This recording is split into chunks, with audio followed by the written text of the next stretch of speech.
May I now request Suman Ji, Director in Charge JLW, to welcome the gathering with her speech. Over to you, Suman Ji. परमेष्टि को नमन. Respected JLW Chairperson Sunita Ji, Lalita Ji Vice Chairperson, Minal Ji Vice Chairperson, Sonali Ji Chief Secretary and entire आज इस virtual team meeting के अंदर पधारे हुए आप सभी से सादर जय जिनेंद्र करती हूँ और welcome to all of you कि आज इस भरी दोपहरी के अंदर भी आप इस लीगल अवेयरनेस के प्रोग्राम को जो आपके लिए बहुत बेनिफिशियल है उसको सुनने के लिए आप सभी जगे हुए हैं और इसमें वर्चुअल मीटिंग में शामिल है, तो आप सभी का बहुत बहुत तहे दिल से शुक्रिया अदा करती हूँ। आज JLW मंजिलें लेकर आया है लीगल अवेयरनेस का प्रोग्राम एडवोकेट मीनल जी खोना के साथ। जैसा कि कहा गया है कि prevention is better than cure, इसीलिए आप सभी के लिए अवेयरनेस के इस प्रोग्राम में बहुत सारी चीजें जो हमको पता नहीं होती है वो लेकर आए हैं सुनीता जी और उनकी टीम कि हम लोग वेल ऑफ फैमिली से है। जैसे कि आप सबको पता है कि हम लोग जैन फैमिली में ऑलमोस्ट एजुकेटेड फैमिली भी है और वेल टू डू भी फैमिली है, उससे बहुत सारे बेनिफिट है, ये हमारा प्रिविलेज है। लेकिन उसके साइड इफेक्ट भी है कि हम कई सारी चीजों से इग्नोरेंस हो जाते हैं, इग्नोरेंस रह जाते हैं, हमको बहुत सारी चीजें पता ही नहीं होती है।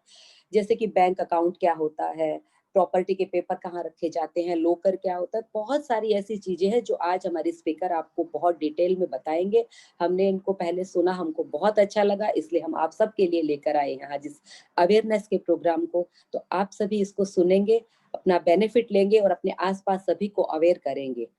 और एक रिक्वेस्ट मैं आप सभी से करती हूँ, जैसा कि JLW के सारे प्रोग्राम आज तक आप अटेंड करते आए हैं वैसे ही आप आगे भी अटेंड जरूर करिए कि वो आप सभी के बेनिफिट के लिए भी होते हैं। जैसा कि सुनीता जी आपका पिछला प्रोग्राम बहुत अच्छा हुआ था, ललिता जी का जो हुआ था, सौरभ जी तोमर का जो हुआ था, आप ऐसे ऐसे सब्जेक्ट लाते हैं जो रियल में मासेस के लिए और हमारे सब लोगों के लिए बहुत अच्छे प्रोग्राम होते हैं। तो आपसे रिक्वेस्ट करती हूँ कि आप ऐसे ही प्रोग्राम लाते रहिए और आप सभी से रिक्वेस्ट करती हूँ कि आप सभी ऐसे ही जुड़ते रहिए। आप सभी के लिए दो लाइनें जरूर कहना चाहती हूँ। आप किताब है तहजीब की, तजुर्बे की, फूलों से लिपटी हुई बेमिसाल हरफों की, हाशिए हाशिए पर लिखा है, काम ही इबादत है, दूसरों के काम आना ही इनायत है। इन्हीं शुभ भावों के साथ आपके इस पूरे प्रोग्राम को शुभकामनाएं देती हुई थैंक यू सो मच। जय Jinendra. Over to you Sonali ji.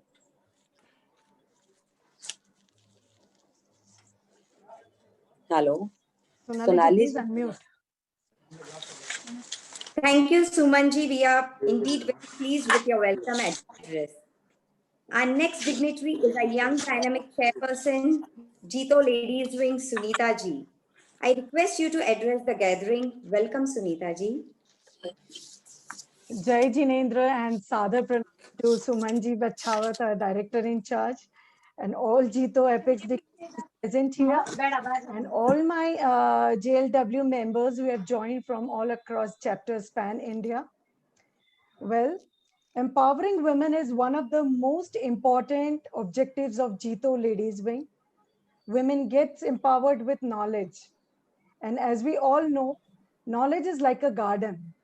If it's not cultivated, it can't be harvested. So today's knowledge session is to help women understand various critical aspects of life and learn about will and legal matters, which can help almost all women to cope with family situations with understanding and confidence. This knowledge can also empower JLW members to be able to guide fellow women, deal with uncertainties of lives, protect their interests, rights, and take care of the children and family. Life will throw surprises. It's your attitude that will determine your right. There is no shortcut. It takes time to create a better, stronger version of yourself. You must either modify your dreams or modify your skills. The capacity to learn is a gift given to us only by God to human beings. So let's therefore resolve today that will never stop learning because life never stops teaching. Thank you. We are grateful to you for setting the tone for the day's session, Sunita Ji. Thank you so much. Now I request our project convener, Trupti Ji Zile, to introduce speaker of the session, our own vice chairperson, Meenal ji. Over to you, Trupti ji. Thank you so much, Sonali ji. I'm extremely honored and privileged to introduce today's speaker, Advocate Meenal ji Khona. Meenal ji is leading advocate of Navi Mumbai, practicing since 28 years with large clientele base, including builders, businessmen, politicians, financial institutes, banks, and various cooperative housing societies. Special achievements, to name a few are: she has been appointed as a notary by Government of India.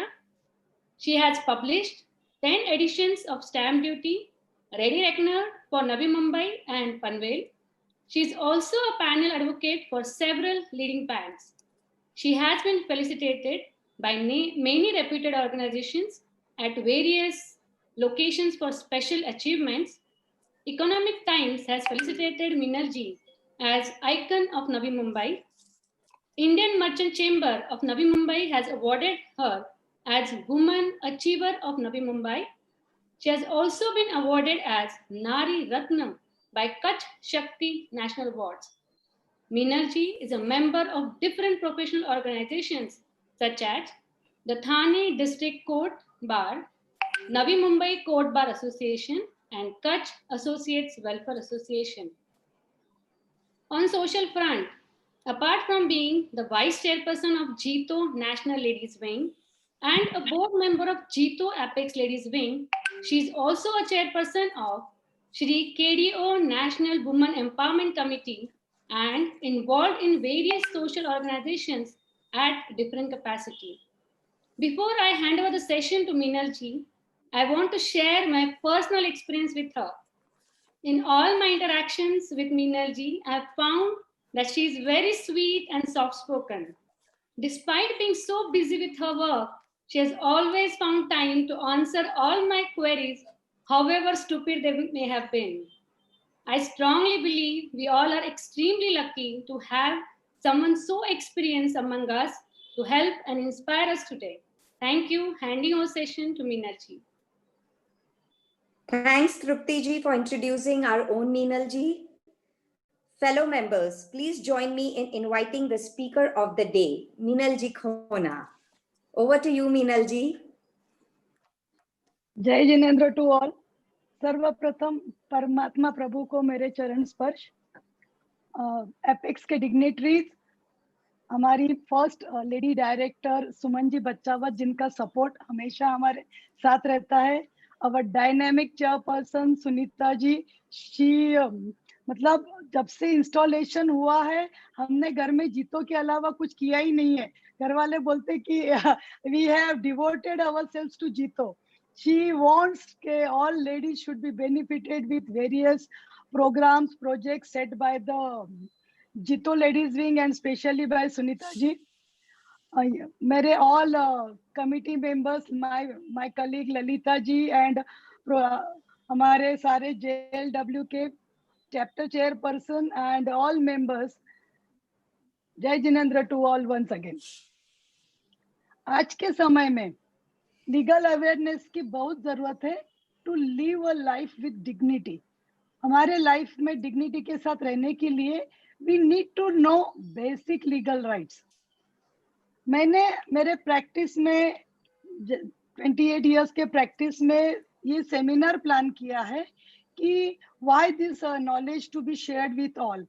I have seen many ladies struggling. अगर उनका bread winner या घर में कोई gents pass away होते हैं तो property transfer वगैरह करने में, financials to get transferred in their name, क्या क्या प्रॉब्लम्स आती है। So specially I request all ladies, आप प्लीज इसे ध्यान से सुनिए और अमल करिए। मैं चाहती हूँ जिन्होंने भी आज पार्टिसिपेट किया, भगवान करे उनको लाइफ में कभी कोई तकलीफ ना होवे। And please spread the word as well. आपका ये seminar, I am just webinar, I will say I am conducting in 3 parts. First part I will share आज ही बोली उसको कविता से, जानते रहे हो गया जाके करके आ जाना। My special request to unmute everyone, please. please. Yeah, please. Use mute, Adarna. We cannot hear properly. Hello. हाँ, so My webinar is divided into 3 parts. The first one it will be women's legal rights. Second one will be importance of estate planning. ये estate planning आपको सबसे ज्यादा जरूरी है. And third one wills and nominations. कायदे की जब बात निकलती है तो सबसे पहले अधिकार और झगड़ों का ख्याल आता है. धर्म और कायदे में यही फर्क है. कायदा हमें झगड़ा याद दिलाता है, अधिकार याद दिलाता है, धर्म हमें कर्तव्य याद दिलाता है. मैं खुद प्रोफेशन से एडवोकेट होते हुए भी I always believe to do compromise between both the parties. So जहां तक हो सके ये जो मैं नॉलेज आपके साथ शेयर कर रही हूँ, प्लीज प्लीज उसको सिर्फ आपके सेफ्टी के लिए, आपके डिफेंस के लिए यूज करिए, ना कि किसी को आप अटैक करने के लिए इसको यूज करिए. This is the special request to all the ladies. मैं हमेशा ढाल और तलवार की बात करती हूँ, तो ये विमेन्स लीगल राइट्स को आपको ढाल बना के रखना है, ना कि तलवार की तरह यूज करना. आपने सभी ने, मतलब हमारी पूरी जो बिजनेस फैमिलीज है, we all gents almost all are into business. Everybody do lot of efforts. पूरा लाइफ हम मेहनत करते, पैसा कमाते, वेल्थ क्रिएट करते हैं. आप सभी चाहेंगे कि आप सभी चाहेंगे कि अगर स्पेशली अर्निंग मेंबर के डेथ के बाद आपको या आपके परिवार को कोई भी तकलीफ ना होए. But for this, have you done your estate planning? Have you done your succession planning? क्या आपने आपके हस्बैंड की विल आपके फेवर में बनवाई है? तो जरूर मैं उसका बेनिफिट्स और रीजंस बताऊंगी, तब आपको पता चलेगा why it is important to get will executed in your name. हम सिर्फ सोचते हैं कि बाद में करेंगे, बाद में करेंगे, बट लाइफ इज अनसर्टन. अभी हमें ये पैंडेमिक कोविड ने तो लाइफ की सबसे बड़ी अनसर्टेनिटी बता दी है कि life is so uncertain. So before it's too late, we always should do our priority में our estate planning, succession planning. अगर आज का ये वेबिनार आपने अमल किया तो आई विल से कि it is successful. Let's now start the journey. Women's legal rights, succession planning and wills. सबसे पहले आपको आपके इंडिया में हमारे लेडीज को क्या राइट्स दिए गए वो हमें देखना है. Legal rights for women. Women cannot be called to police station for interrogation under section 160 of Criminal Procedure Code. अगर आपसे पूछताछ भी करनी है, कुछ काम भी है, तो किसी भी महिला को पुलिस स्टेशन में इंट्रोगेशन के लिए बुलाया नहीं जाता है. आपको अगर कहीं ऐसा फोन आया तो आप बोलिए कि मैं नहीं आऊंगी, आप आइए. तो पुलिस की जिम्मेदारी है कि वो महिला कांस्टेबल के साथ आपके परिवार के सामने आपसे इंट्रोगेशन करे. तो अगर ऐसा कभी फोन आया, कोई कहीं आप विटनेस हो, कहीं डाउट है कि आप एक्यूज हो, तो आपकी पूछपरछ करनी है, तो अगर पुलिस स्टेशन में आपको बुलाया जाए तो आप मना कर सकते हो, क्योंकि विमेन को बुलाना ही नहीं चाहिए, वो हमें डिग्निटी दी गई है. A zero FIR can be lodged at any police station, so cops can't turn you away. Zero FIR क्या होती है? जनरली हमें जब पुलिस में कंप्लेंट करनी है तो जुरिस्डिक्शन होता है. सपोज मैं न्यू बॉम्बे में हूँ और कोई एक मेरे साथ हादसा हुआ, पर डर के मारे मैं पूना चली गई हूँ, तो पूना में जाके मैं पुलिस कंप्लेंट कर सकती हूँ नवी मुंबई के कोई पर्सन के खिलाफ. बिकॉज तो पूना वाले नहीं बोलेंगे कि आप न्यू बॉम्बे जाइए आप कंप्लेंट करने के लिए. तो ये बेनिफिट लेडीज को दिया गया है. तो आप ऑल ओवर इंडिया में कहीं पे भी आपकी FIR लॉन्च कर सकते हो, कोई भी jurisdiction में, कोई भी एरिया के. then that police department will transfer to suggested. All आपके सारे क्वेश्चंस है ना, हम ये सेशंस के बाद एक 30 मिनट्स का क्वेश्चन राउंड रखेंगे, तब आप जरूर पूछिए. According to a Supreme Court ruling, a woman cannot be arrested after sunset or before sunrise. ये भी लेडीज के लिए बहुत सुविधा है कि लेडीज को कभी भी अंधेरे में, मतलब शाम को सनसेट के बाद सुबह सनराइज से पहले अरेस्ट नहीं किया जा सकता. आप so lady can be arrested only in the daytime unless until कोई बहुत सीरियस क्राइम किया है तो मैजिस्ट्रेट की परमिशन लगती है लेडी को रात को या इवनिंग में अरेस्ट करने के लिए. Right to privacy. while recording a statement, हमें एक प्राइवेसी दी गई है कि हम पब्लिकली, सपोज कोर्ट रूम में हम बोलना नहीं चाहते, हमें झिझक है कि हम सबके सामने बताने में हमें शर्म आ रही है या हम नहीं बता पा रहे, तो हम जजेस को, मैजिस्ट्रेट को रिक्वेस्ट कर सकते हैं कि I want to give my statement in private chamber. तो जजेस के चेंबर में एक लेडी कांस्टेबल को साथ में रख के हम हमारा स्टेटमेंट दे सकते हैं. So see, these all laws are providing dignity to lady in India. ये आपको बेसिक लॉ है. मैं सारे लॉज आपको नहीं बता सकती हूँ, पर जो आज के टाइम में, टुडेज एरा में जो जरूरी बातें हैं उतनी ही मैं आपको बता पाऊंगी. The police cannot refuse to register an FIR even if a considerable period of time has elapsed since the incident of rape or molestation. कभी किसी के साथ ऐसा ये रेप या मोलेस्टेशन का हादसा होता है तो बहुत बार 2 महीने, 4 महीने, 6 महीने उनमें हिम्मत ही नहीं होती है बात करने की. तो ऐसा नहीं है कि आज हुआ तो आपको आज ही बताना है. भले कितना भी टाइम हो गया उसके बाद भी आप पुलिस स्टेशन जाके बोल सकते हो कि मेरे साथ ये हादसा हुआ है. तो पुलिस नहीं बोलेगी कि इतने दिन आप क्या कर रहे थे, आपने तब आना चाहिए था. बट एडवाइस है कि ये चीजों में आप डिले मत करिए, बिकॉज जितना जल्दी करोगे तो मेडिकल ग्राउंड पे वगैरह आपको जस्टिस जल्दी मिलने के चांसेस है. A rape survivor is entitled to approach a doctor for medical examination even without filing an FIR. If somebody is a rape survivor, तो उसको डॉक्टर के पास जाके वो एग्जामिनेशन का बोल सकते हैं. उसके लिए आपको कोई भी पुलिस की FIR की जरूरत नहीं है. Women are entitled to free legal aid in case of rape. अगर आपके साथ ये कोई हादसा हुआ है तो आपको गवर्नमेंट और पुलिस की तरफ से फ्री लीगल एड है. आपको कोई मतलब if you can't afford to hire advocate तो देन गवर्नमेंट और पुलिस और court will hire advocate for you. तो ये पूरी लीगल एड आपको कॉम्प्लीमेंट्री विदाउट एनी चार्जेस दी जाती है.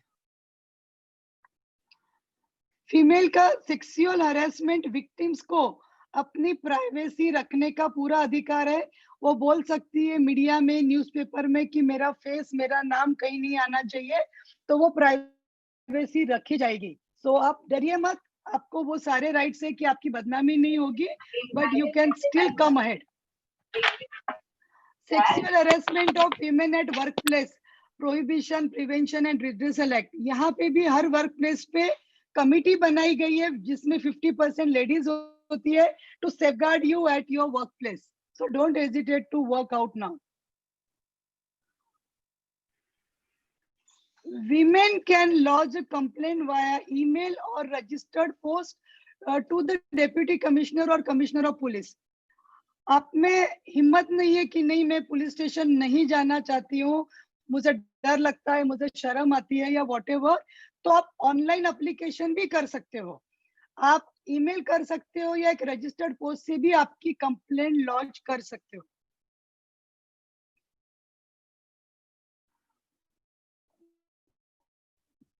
Women have the right to equal पे.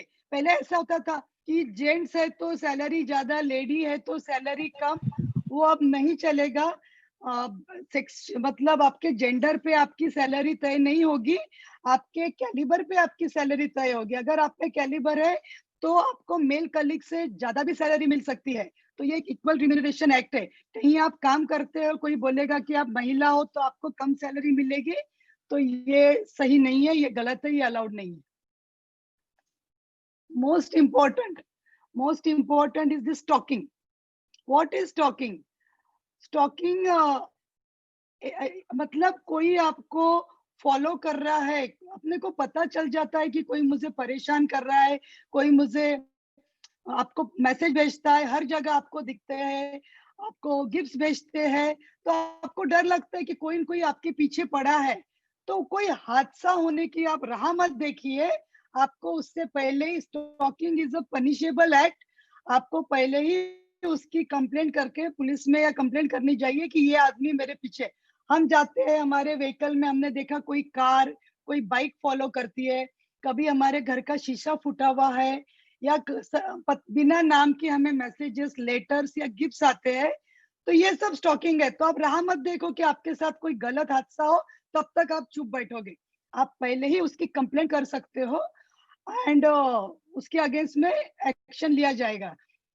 और स्टॉकिंग में देखो दोनों है, 1 in 6 वीमेन, ये एक रेशियो है कि हर 6 में से एक महिला स्टॉक को कोई ना कोई स्टॉक किया जाता है। तो आप विजिलेंट रहिए, ध्यान रखिए कोई आपका पीछा नहीं कर रहा, कोई आपके पीछे नहीं पड़ा है, ये आपको। और सिमिलरली 1 in 19 मेन, उल्टा भी है, मेंस को भी लेडीज स्टॉक करती है। तो ये बोथ थिंग्स आर पनिशेबल अगर आपने इसकी कंप्लेंट लॉन्च की। सो आप किसी भी गलत मतलब हादसा होने से पहले कंप्लेंट कर सकते हो कि मुझे इससे डर लग रहा है, आप प्लीज इसके अगेंस्ट में एक्शन लीजिए। तो वो police will call that person and warn him, और अगर वो नहीं सुनते तो उनको अरेस्ट भी हो सकती है। सो अभी we are take benefit of this talking. अगर आपके साथ कोई ऐसा मतलब पीछे लगा है, आपके पीछे पड़ा है, तो आप जरूर इसकी कंप्लेंट करिए, ना कि राह देखो कि आपके साथ कोई हादसा हो। Most important, the Protection of Women from Domestic Violence Act 2005. Domestic violence and abuse is not only limited to physical violence. देखिए, मारपीट करना ही वायलेंस नहीं होता है कि घर में आपके साथ किसी ने, इन लॉज ने या किसी ने आपके साथ फिजिकली असॉल्ट किया, that is not only the domestic violence. It can also mean other forms of violence such as emotional, verbal, sexual, or economic abuse. Most importantly, women cannot be dispossessed from home. Men can be removed from share household if required. इस act को आप अच्छे से समझिए। कभी ना कहीं आप में से किसी ने ये डायलॉग सुना होगा, निकल जा मेरे घर से। एक बात याद रखो, अगर आप शादीशुदा हो तो आपको आपके मैरिड होम से कोई भी निकाल नहीं सकता है। आप विडो भी हो गए या जो भी है, आपको छत देना ये आपके इन-लॉज की जिम्मेदारी है। You will never be kicked of your house. अगर आप भले ना वो आपके नाम पे या आपके पति के नाम पे घर ना हो, पर आपको घर में से कोई निकाल नहीं सकता है। आपको डर है किसी जेंट्स से, आपके परिवार के जेंट्स मेंबर से, तो आप कंप्लेंट करके बोल सकते हो। तो उनको इंस्ट्रक्शन दी जाएगी कि वो आपके रूम में या आपके एरिया में ना जाए, उसको शेयर हाउस होल्ड बोलते हैं। सो बिफोर कुछ भी आपको ऐसा डर लगता है या आपको लगता है कि आपको घर में से निकालेंगे, यू विल बी डिस्पोजेस। बहुत बार वीडियो होने पे भी ऐसा होता है कि मुझे निकाल दिया घर से, तो आपने घर छोड़ना नहीं है, आपने आके कंप्लेंट करनी है। आपके सर पे छत हमेशा बना रहेगा। एक ये वीमेन 100 नंबर तो ऑलवेज है, पर वीमेन के हेल्पलाइन के लिए सब लोग अपने सेल में ये नंबर सेव करके रखिए, 1091। ये स्पेशली वीमेन को हेल्पलाइन नंबर है। कोई भी हादसा, कुछ भी तकलीफ है तो आपको 1091 डायल करना है। What women must know about inheritance rights. देखो, अभी ये तराजू एकदम इक्वल हो गया है। सो ये हमारे लिए खुशखबरी की बात है कि हमारी इनहेरिटेंस राइट्स क्या है। डिस्ट्रीब्यूशन ऑफ प्रॉपर्टी एज पर Hindu succession amendment act 2005। Daughters and sons, अभी इतने अमेंडमेंट हो गए, ये 56 से चल रहा है। 2005 में हुए, 2018 में जजमेंट आया, तो अभी 11 अगस्त 2020 में जजमेंट आए। So now daughters and sons have equal liability as co-partners in Hindu properties. Daughters and sons have equal rights in father's property.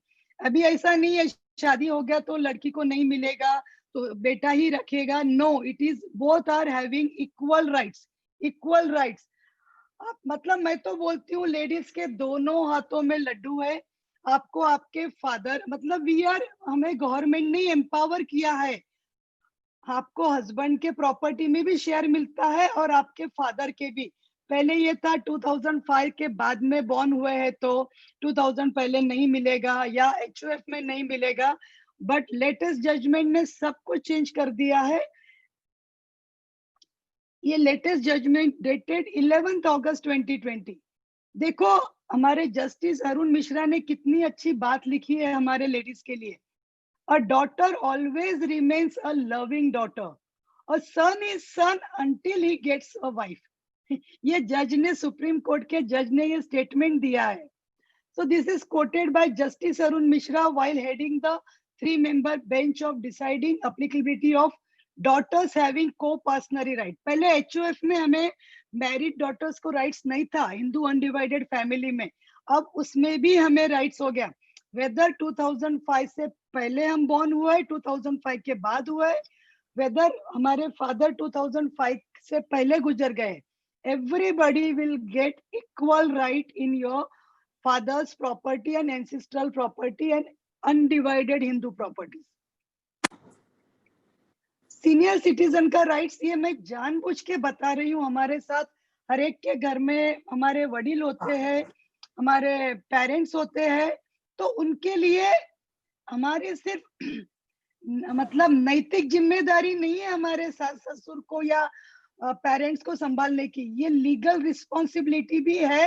Maintenance and welfare of parents and senior citizens act 2007 में बताया है कि all senior citizens are entitled to claim maintenance from their sons as well as their daughters. अगर ये चीज सभी को पता होगी तो कोई आज वृद्धाश्रम में होगा ही नहीं. आपको पता होनी चाहिए कि बच्चे आपको पैसा नहीं देते तो नहीं चलेगा. आपको मेंटेन करना, आपकी लाइवलीहुड का ध्यान रखना सीनियर सिटीजन का, ये हमारी सबकी लीगल नैतिक के साथ लीगल जिम्मेदारी भी है.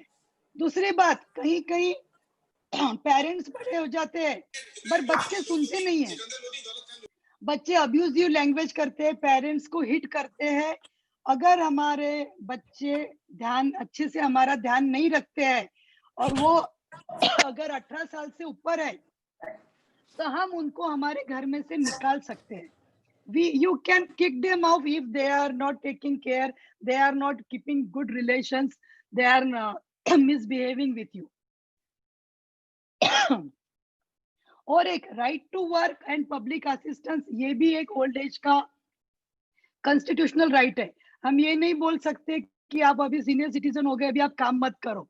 तो पब्लिक में उनको हेल्प करना, कोई पब्लिक प्लेस पे जैसे बस में हर जगह उनके लिए सीट भी रिजर्व होती है, तो ये उनका राइट है, उनको तकलीफ नहीं होनी चाहिए. प्लस सर्टन टैक्स बेनिफिट्स भी है सीनियर सिटीजन्स के लिए, वो भी आप सबको मालूम होने चाहिए.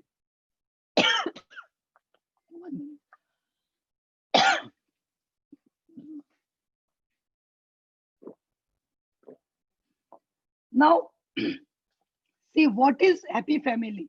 मैं ये समझती हूँ कि हम सब मोस्टली एक हैप्पी फैमिली को बिलोंग करते हैं. बच्चे है, फैमिली है, बुलियन है, फॉरेन ट्रैवल. ठीक है अभी कोविड में नहीं जा रहे, अदरवाइज ये पैंडेमिक से पहले यही हमारी लाइफ थी. सबके पास लग्जरियस कार्स है, लेविश होम है.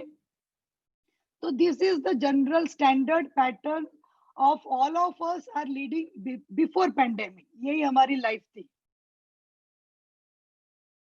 बिजनेस में सक्सेस मिल रहा है, प्रॉफिट हो रहा है, आपको क्या इक्विटी मार्केट में भी आपको प्रॉफिट हो रहा है, स्टॉक मार्केट में you are going doing very well. But life is uncertain. ये सब हमारी लाइफ अच्छे से चलती है, uncertainty is just ahead. Life is uncertain, death is certain. हमने हमारे हैप्पी फैमिली में हम इतने मस्त है कि हम सोचते ही नहीं है कि हमारे फैमिली में से किसी का डेथ होता है तो क्या हो सकता है, हमको क्या क्या तकलीफें हो सकती है। ये मेरा सेशन का टैगलाइन है, life is uncertain but death is certain.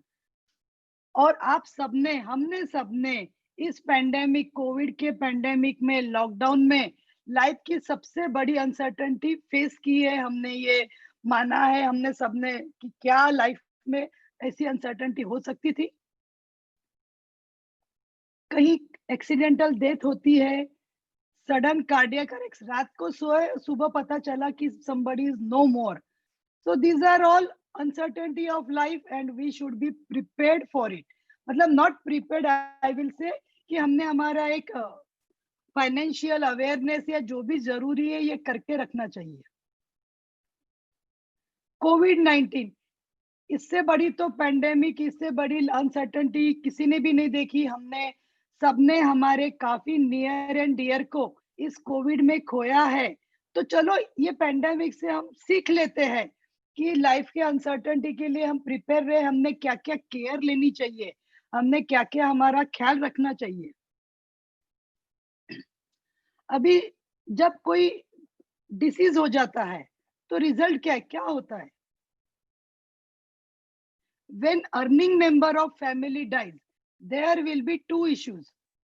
Who will be next earning member and who will own the properties?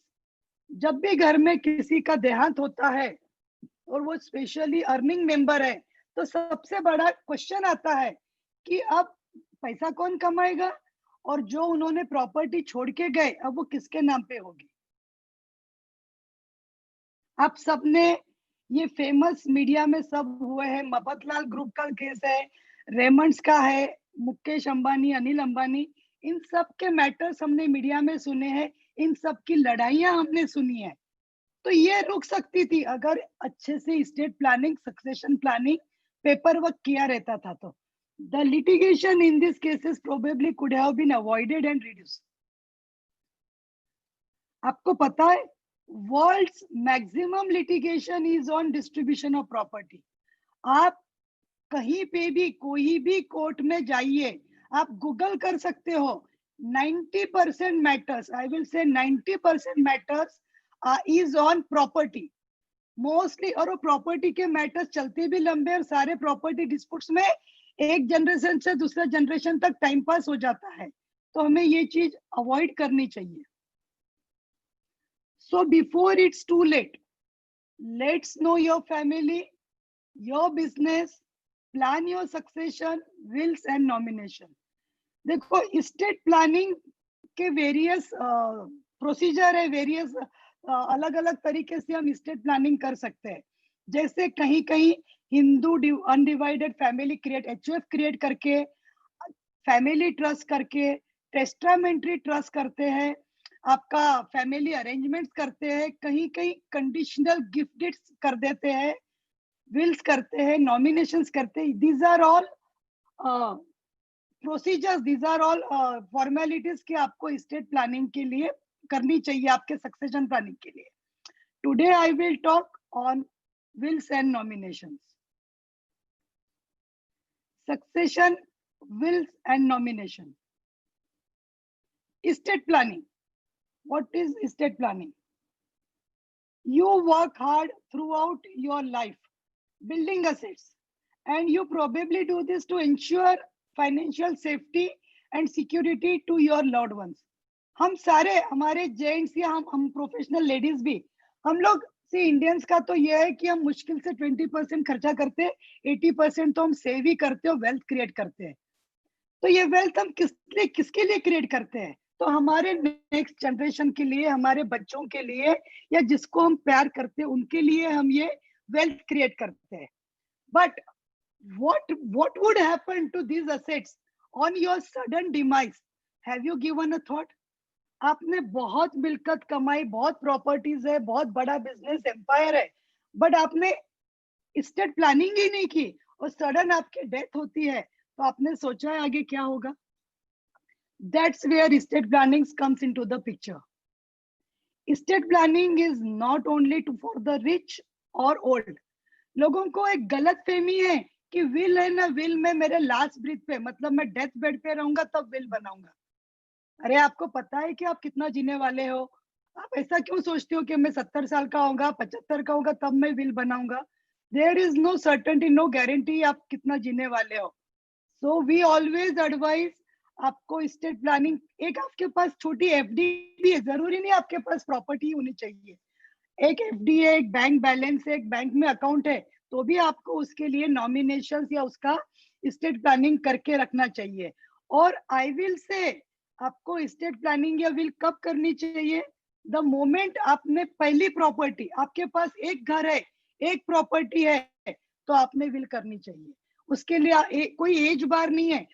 आप 30 साल के, मैंने तो यंगेस्ट 28 इयर्स पर्सन की भी एक विल बनाई है। आई विल से कि he is smart enough to do सो।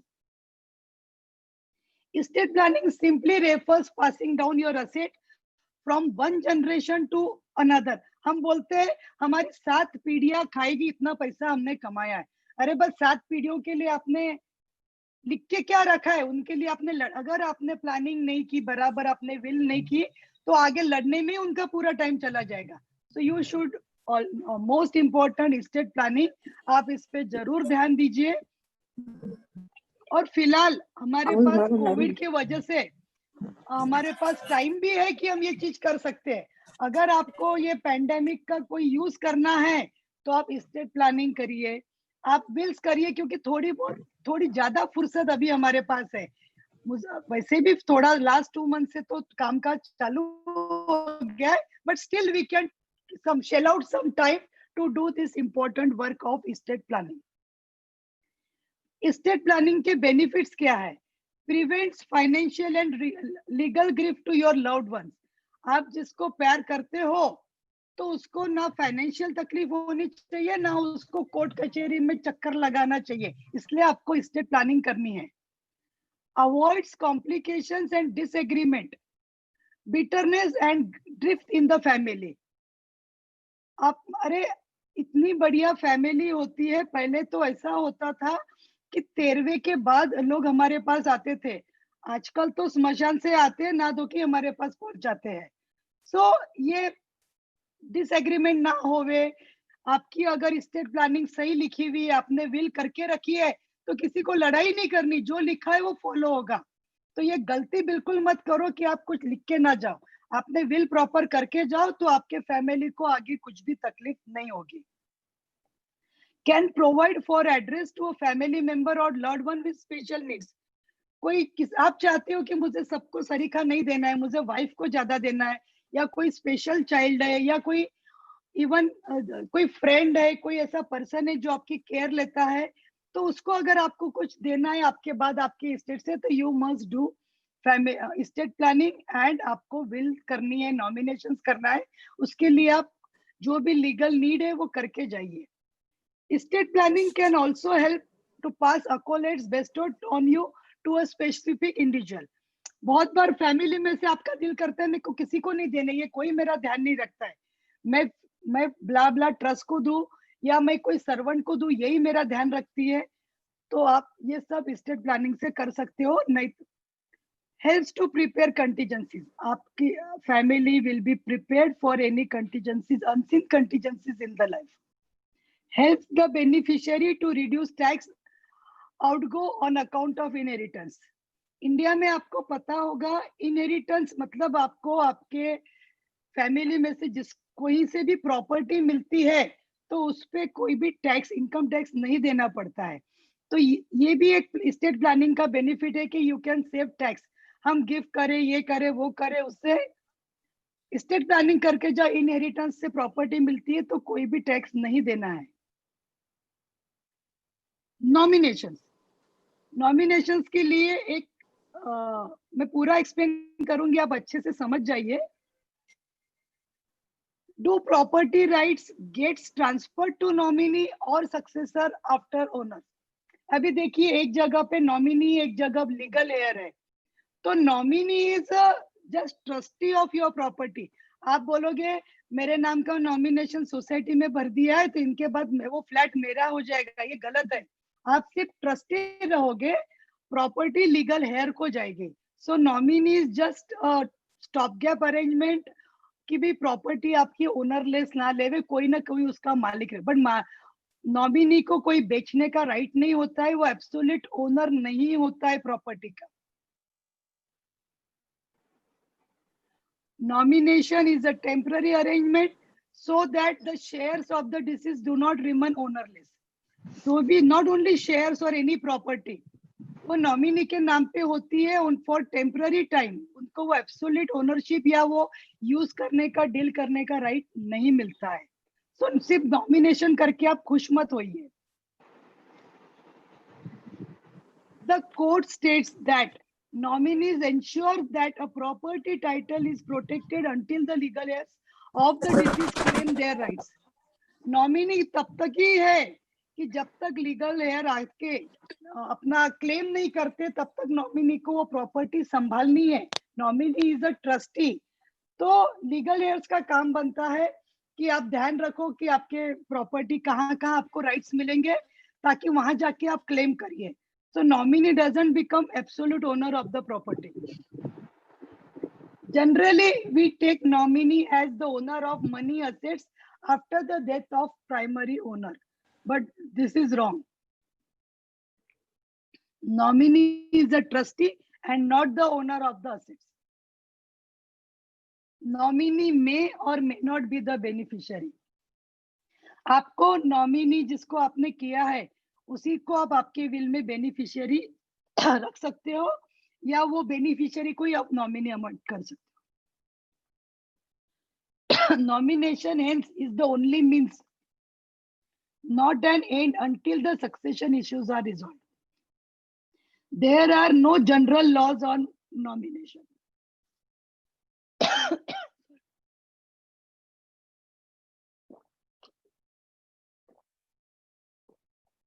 आपके लिए ये सिर्फ हेल्पफुल टिप्स है। Do nominations in all properties, हर प्रॉपर्टीज वेदर इमूवेबल और मूवेबल, हर बैंक अकाउंट, हर डिमेट अकाउंट, हर जगह नॉमिनेशन करा के रखिए। एटलीस्ट आपको पता रहेगा क्या क्या प्रॉपर्टी है, कहाँ कहाँ आपके राइट्स है। Nomination is a stop gap arrangement. Nominees don't become owner of the property, possibly keep joint ownership. ये बहुत अच्छी बात है। आपको जॉइंट ओनरशिप रखनी चाहिए हर प्रॉपर्टी में, पर जॉइंट ओनरशिप होने से आइदर ऑफ सर्वाइवर नहीं होता है। अगर जॉइंट ओनर है तो एटलीस्ट वो प्रॉपर्टी सिक्योर्ड रहेगी, कोई उसको बेच नहीं देगा, कोई उसको हड़प नहीं लेगा। So try to keep joint ownership in all the properties owned by your husband. ये बहुत बड़ा यूजफुल एक चार्ट है जो मैंने बनाया है। What I should know about my family and what my family should know about me. आपको आपके फैमिली के वेल्थ के बारे में क्या क्या पता होना चाहिए। डिटेल्स ऑफ मूवेबल राइट्स, आपके इनहेरिटेड राइट्स, आपको कौन से प्रॉपर्टी में हिस्सा मिल सकता है, कहाँ कहाँ आपका राइट्स है, आपको पता होने चाहिए। मोस्ट इंपॉर्टेंट बैंक डिटेल्स, आपके हस्बैंड के बिजनेस के और पर्सनल हर बैंक अकाउंट, कौन से बैंक में अकाउंट है, उसका नंबर क्या है, वो सेविंग है, करंट है, डिमेट है, जो भी है, इसकी सबकी नॉलेज आपको होना कंपलसरी है। ज्वेलरी बैंक लॉकर डिटेल्स, बहुत बार आपको बैंक लॉकर, कौन से बैंक में लॉकर है ये भी अगर आपको पता नहीं है तो if something happen to your husband तो आप वो वहां कैसे एक्सेस करोगे। You must know all this. Cash in hand, पैसा कितना है, details of liabilities, recoveries, nominations, अगर कोई लोन है, किसी मतलब किसी को दिया है या किसी से लेना है, ये दोनों बातें पता होनी चाहिए। या पता चलेगा हस्बैंड ने किसी को 2 करोड़ दे दिया और आपको पता ही नहीं और वो पैसा डूब जाएगा, ये चीज नहीं होनी चाहिए। तो you must know all the liabilities, recoveries etcetera of your family wealth. Details of immovable properties, इसमें आपके पास जो जितनी प्रॉपर्टीज आपकी है उन सबके original documents, original agreement, 712 extract, share certificate, ये सब कहाँ रखा है, ये आपको मालूम होना चाहिए। आप एक जनरली एक लॉकर में रखो या घर में ही कोई हमारा सेफ होता है उसमें रखिए। लैंड, एग्रीकल्चर, ऑफिस प्रीमाइसेस, हर एक के हमारे पास पेपर होना चाहिए। बिजनेस में details of business entity essentials, financial statement of business हमें पता होने चाहिए। गवर्नमेंट के सारे registration, pan, GST, tan, TDS और बिजनेस के लाइसेंसेस, उनकी वैलिडिटी, वो कब तक वैलिड है, ये सब का आपको नॉलेज रखना ही है। बिजनेस बैंक डिटेल और डिटेल्स ऑफ सिग्नेटरीज हम एडवाइस करते हैं, आई विल पर्सनली से, अगर पॉसिबल है तो आप आपके हस्बैंड के बिजनेस में आप एक को सिग्नेटरी, एक जॉइंट सिग्नेटरी या इधर और में आप सिग्नेटरीज रहिए, तो जरूरत पड़ने पे आप उसको यूज कर सके। बिजनेस के प्रॉपर्टीज के ओनरशिप डॉक्यूमेंट्स कहाँ है, और आजकल तो सब ऑनलाइन चलता है, everything is online, whether your phone, your laptop, और आपके जो रिटर्न्स फाइल करने, गवर्नमेंट के कंप्लायंस, हर चीज ऑनलाइन है। तो ऑनलाइन पासवर्ड्स और लॉगिन लिखकर सिक्योरली लॉकर में आपको रखना है, ताकि पता ही नहीं चले कि अगर ईमेल आप नहीं पढ़ पाओगे, अगर ईमेल का लॉगिन आपके पास नहीं है, पासवर्ड नहीं है, तो आपके हस्बैंड को आए हुए ईमेल्स नहीं पढ़ पाओगे when it is needed. So this all should be noted and kept securely in locker. Making things easy for my family. Most important, last time 2018 में आप में से जिन्होंने भी बिजनेस कॉन्क्लेव बॉम्बे में हुआ था वो अटेंड किया होगा, तो उसमें मैंने ये बुक ही दिया था, succession planning, wills and nominations. इसमें ये चार्ट पूरा है जो अभी मैं आपके सामने रीड करने वाली हूँ। आपको क्या क्या मालूम होना चाहिए, ये पूरी लिस्ट है। आपके पास आपकी पर्सनल विल होनी चाहिए, आपके स्पाउस की विल होनी चाहिए, कहाँ रखी है, क्या किया है। Insurance policies are most important. जिंदगी भर हम इंश्योरेंस का प्रीमियम भरते हैं, बट अगर ओरिजिनल पॉलिसी या उसका नंबर ही आपको पता नहीं, पॉलिसी नंबर, तो आप उसको एनकैश कैसे करोगे। आपको पता है LIC क्या 2020 का चार्ट है कि उनके पास अनक्लेम्ड अमाउंट 10,000 करोड़ के ऊपर का है। तो लोगों को, मतलब फैमिली मेंबर्स को पता ही नहीं है कि हमारे जो डिसीज हुए उनकी कोई LIC थी, कोई इंश्योरेंस था, और आपने वो सिक्योरली रखा ही नहीं। आप क्लेम नहीं करोगे तो आपको मिलेगा कैसे। So this all details you must keep, आपके पास एक रिकॉर्ड होना चाहिए इसका। Property records, birth certificate, caste certificate, आपके डोमिसाइल सर्टिफिकेट्स, आपके सारे एग्रीमेंट्स प्रॉपर्टी के, ऑनलाइन जो भी आपके इंपॉर्टेंट पेपर्स है, हर चीज आपके पास होनी चाहिए। बाकी सब डॉक्यूमेंट जो हम लोग ऑलवेज, आप ढूंढने जाओ, पासपोर्ट कहाँ रखा है, ये लाइसेंस कहाँ रखा है, वो पेपर कहाँ रखा है, तो 10 जगह आपको घर में ढूंढते रहते हो। तो keep everything at one place. Passport है, ड्राइविंग लाइसेंस है, credit card, ATM cards, vehicle के डॉक्यूमेंट्स है, आपके इनकम टैक्स के पैन नंबर, आधार कार्ड, इनकम टैक्स की आपकी फाइल, फैमिली डॉक्टर का डाटा आपके पास होना चाहिए इन केस ऑफ इमरजेंसी। या फैमिली डॉक्टर को, आजकल तो आपके पास स्मार्टफोन है, हर चीज आप ये डिटेल फोन में डॉक्टर्स के और ये कॉन्टेक्ट्स वगैरह आप सेव करके रखिए। Specialist doctor, advocates, chartered accountants, insurance agent बहुत इंपॉर्टेंट काम करते हैं, वही आपको पैसा दिलाएंगे।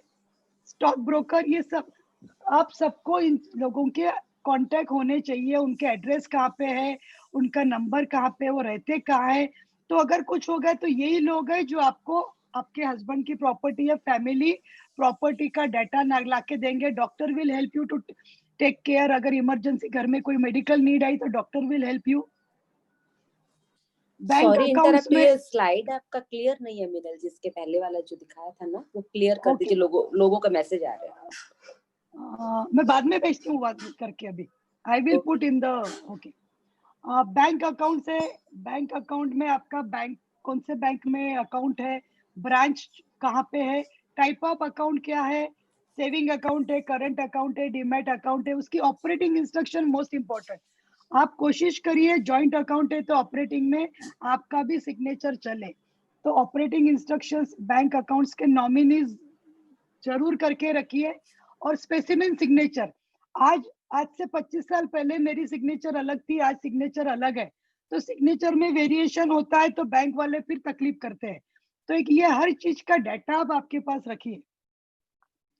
फिक्स डिपॉजिट, रिकरिंग डिपॉजिट, आपके पास कंपनीज में आपने पेमेंट दिया, डिपॉजिट, ये सब के स्लिप, ये सब के डॉक्यूमेंट आपके पास। ये देखो, ये वेल्थ का चार्ट है, ये फाइनेंशियल है, ये हमारी मिल्कत है। हम सिर्फ उड़ते हैं पर हमें पता नहीं है कि हमारे पास क्या क्या डाटा होना चाहिए। You must have all this data. Share, अभी तो शेयर डिबेंचर में तो डीमैट अकाउंट आ गया, बस उस वो अकाउंट का आप डाटा रखिए, नंबर तो बस है, बाकी सब आपको शेयर्स डिबेंचर्स का पता चल जाएगा। लॉकर्स, कई बार एक से ज्यादा लॉकर होते हैं, तो हर जगह के लॉकर, आपके गहने, आपकी ज्वेलरी कौन से लॉकर में रखी है, फैमिली के कितने बैंकों में लॉकर है, वो सब, उसका कोड क्या है, उसका रेंट क्या है, उसका रिन्यूअल डेट क्या है। अगर आपने कुछ मिस कर दिया तो बैंक वाले बहुत बार वो लॉकर को सीज कर देते हैं, फिर हमें कोर्ट में जाना पड़ता है, फॉर्मेलिटी अटेंड करनी पड़ती है, then you have the access to the locker. So keep update of all this. मैं बोलती हूँ महीने में 2 घंटे दीजिए हर चीज अपडेट करने के लिए। एक महीने का फर्स्ट या लास्ट सैटरडे आप बोल दो कि 2 घंटे में मेरे सारे वेल्थ को, सारे मेरी कंप्लायंस को अपडेट करूंगी, तो आपको कभी भी लाइफ में तकलीफ नहीं होगी। पीपीएफ, हम एवरीवेयर पीपीएफ में पैसा भरते हैं, तो उसका भी अकाउंट नंबर, उसकी मैच्योरिटी डेट, नॉमिनी कौन है, आपको पता होना चाहिए। पेंशंस अकाउंट भी डिटेल होनी चाहिए। ATM, debit card, credit card, all details you should have. Then insurance policies are most important. सबसे पहले आज ये वेबिनार पूरा होगा तो इंश्योरेंस पॉलिसीज कहाँ रखी है वो आप देख लो। ये आपको, बिकॉज हम लाइफ पूरा 15 साल 20 साल पैसा भरते हैं और हमें पता ही नहीं इंश्योरेंस कितने का है, पॉलिसी कहाँ है, तो ये पैसा वेस्ट हो जाएगा, ये पैसा गवर्नमेंट को आपका डोनेशन हो जाएगा। तो take care of this details. Mediclaim policy भी बहुत जरूरी है। फैमिली में कोई मेडिकल इमरजेंसी होती है तो मेडिक्लेम पॉलिसी रहेगी, तो they will pay your hospitals bills. आपका जो रहने वाला रेसिडेंशियल प्रीमाइसेस है, आपकी ऑफिस है, इस सब का आपने फायर का इंश्योरेंस, बलगरी का इंश्योरेंस लिया है क्या? नहीं लिया तो लेके रखिए। तो अगर भगवान ना करे ऐसा इंसिडेंट हुआ तो ये आपको नुकसान में थोड़ा सा हेल्प करेगा। व्हीकल के इंश्योरेंस, व्हीकल का भी आपको पता है, इंश्योरेंस टाइमली करना, रिन्यू करना मोस्ट इम्पोर्टेंट। तो हमारा व्हीकल का कार है तो रजिस्ट्रेशन नंबर क्या है, मॉडल क्या है, उसका engine number, chassis number, manufacturing कब हुआ है, सीसी क्या है, और एजेंट का नाम लग रहा, जो आपका कार का इंश्योरेंस रिन्यू करता रहेगा, वो एजेंट का नंबर आप जरूर आपके पास रखिए। PAN card detail, passport details, electricity bills, gas pipelines, gas cylinder, MTNL line, driving licences, ration card, Aadhaar card, election identity, election cards भी बहुत बार ढूंढना पड़ता है, वोटिंग आते हैं तो कहाँ रखा है, ये सब एक जगह आप रखिए। अब आता है डिटेल्स ऑफ इमूवेबल प्रॉपर्टी। आपकी बहुत ज्यादा प्रॉपर्टी है पर उस हर एक के कभी आपने एग्रीमेंट देखे है, वो पेपर्स, वो मॉर्गेज है, उस पर लोन है, वो पेपर्स ओरिजिनल आपके पास है, वो क्लियर टाइटल है, उस पर कोई लिटिगेशन तो नहीं है, हर चीज का डाटा, प्रॉपर्टी टैक्स उसका भरा है कि नहीं, ये हर चीज आपको पता होनी चाहिए। इनकम टैक्स वो आप भूल ही नहीं सकते हो। जीएसटी का कंप्लायंस, अगर आप जीएसटी पेयर हो या फैमिली बिजनेस में जीएसटी देना है तो उसका टाइमली रिटर्न नहीं भरा तो आपको हेवी पेनल्टीज एंड आप पे कंप्लायंस के चार्जेस भी लग सकते हैं। अब ये पासवर्ड्स आजकल बहुत इंपॉर्टेंट प्ले करता है role. Mobile, laptop, locker, email, website, whatever जिसका भी है, हर एक का पासवर्ड नंबर और लॉगिन आईडीज ये सिक्योर रखिए, ओपन मत रखो कि ये किसी के भी हाथ में आ जाए, पर कहीं लिख के लॉकर में जाके रख दो, keep it in locker. This is warning, keep this data secured in a locker or a protected place. You should be careful that this data must not be used against you. ये जो भी data है आप जमा करिए पर उसको आप नॉर्मल कबर्ड में या इसमें मत रखिए, बैंक के लॉकर में या कहीं भी सेफ सिक्योर्ड रखिए, सो दैट इस डाटा का कोई मिसयूज करके आपके साथ नुकसान ना करे, फाइनेंशियल लॉस ना होवे, कोई चीटिंग ना करे। अब ये विल क्यों जरूरी है वो मैं बताती हूँ। लॉ ऑफ सक्सेशन क्या है? What is the law of succession? अगर if any person dies without making a valid will, अगर विल किए बिना घर में कोई गुजर गया, तो हम हिंदू, जैन और सिख है, तो हमारी प्रॉपर्टी कैसे कैसे उस कौन सा एक्ट उसको फॉलो करेगा? तो Hindu succession act. Hindu succession act मैं आपको बताती हूँ कि सपोज भगवान न करे घर में सपोज कोई जेंट्स मेंबर, कोई मेल मेंबर या हस्बैंड का डेथ होता है, तो आपको लगेगा कि अरे उनके बाद तो सारा मेरा है। ये आपकी गलत फहमी, ये आपका मिथ है। आपके हस्बैंड के प्रॉपर्टी के अगर विल नहीं किया तो 3 हिस्सेदार है। आप याद रखिए, आप अकेले नहीं हो, 3 हिस्सेदार है, इसलिए विल करना जरूरी है। आपकी मदर इन लॉ, आप खुद और आपके बच्चे, तीनों को ये प्रॉपर्टी इक्वल डिवाइड होती है अगर आपने विल नहीं करवाई तो। विल किया है तो जो विल में लिखा है कि सिर्फ आपको मिले तो आपको मिलेगा। तो ये विल करना क्यों जरूरी है कि हिंदू सक्सेशन एक्ट के हिसाब से हमको तीनों को प्रॉपर्टी नहीं देनी। आप चाहते हो कि नहीं मुझे ही मिले, कोई बच्चा, किसी का बेटा ध्यान रखता है, कोई बेटे का हमारा इक्वेशन अच्छा नहीं होता है, कोई बेटा बहू अलग रहते हैं, तो अगर आपने ये स्टेट प्लानिंग नहीं की, आपने विल नहीं किया, तो ये आपके हस्बैंड की पूरी प्रॉपर्टी 3 शेयर में डिस्ट्रीब्यूट होगी, आपकी मदर इन लॉ, आप खुद और आपके बच्चे। तो आप सिर्फ इतना याद रखो, अगर आपने नींद निकाली, सोए रहे, स्टेट प्लानिंग नहीं की, तो आपको सिर्फ 30% मिलेगा, 1/3, 33% मिलेगा।